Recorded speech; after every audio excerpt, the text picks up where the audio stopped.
एक फकीर एक गांव के रास्ते से चले जा रहे थे, यह कहते हुए कि जैसा करे सो तैसा पावे, पूत भतार के आगे आवे। यह बात एक औरत ने सुना तो उसको बहुत बुरा लग गया। उसने सोची कि ये फकीर बहुत अहंकारी है, इसको समाप्त कर देना चाहिए। तो उसने 2 रोटी बनाई और उस रोटी में विष डाल दिया, जहर, और ले करके फ़कीर के स्थान पर पहुंची और बड़े निवेदन के साथ उसने कहा कि हे महाराज, आपके लिए मैं भोजन बना करके लाई हूँ, आप भोजन कर लीजिए। फ़कीर ने कहा कि वहाँ आप रख दीजिए, मैं तो अभी भोजन करके आया हूँ, बाद में भोजन कर लूँगा। तो उसने उस दोनों लिट्टियों को जो है कि वहाँ रख दिया और चली आई, अपने मन में यह सोचते हुए कि अब तो ये खाएंगे और मर जाएंगे, देखती हूँ कि कैसे इनका पूरा होता है। जैसा करे सो तैसा पावे, पूत भतार के आगे आवे।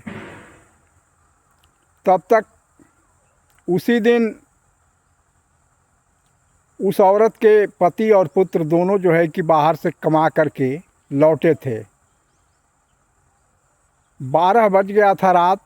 उस फ़कीर के आश्रम पर जब आए तो सोचे कि आज यहीं रात गुजार लेते हैं। वहाँ गए और फ़कीर बाबा से बोले कि बाबा, हम लोग यहाँ रात भर गुजारना चाहते हैं। फ़कीर ने कहा ठीक है, यहाँ सोइए आप लोग, लेकिन भोजन वोजन किए हैं कि नहीं? तो वो लोग कहे कि भोजन तो नहीं किए हैं। तो फ़कीर ने वही दोनों लिट्टी ला करके और दे दिया इन लोगों को खाने के लिए।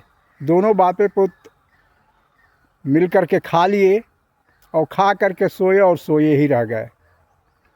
सुबह हुआ, जगाया गया तो ये लोग जो है कि मरे पड़े थे।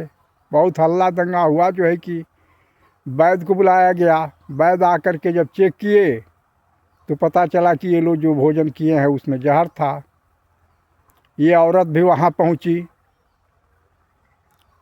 अब औरत जब यह दृश्य देखी तो उसको अब रहा नहीं गया। अपनी बात उसने जा करके बाबा के चरणों में गिरी और स्वीकार की कि हे महाराज, मुझसे बहुत भारी गलती हो गई है। मैंने आपको, आपकी बातों को सुनकर मारने के लिए ये दोनों लिट्टी बनाई थी और आपका कहा हुआ सत्य हो गया।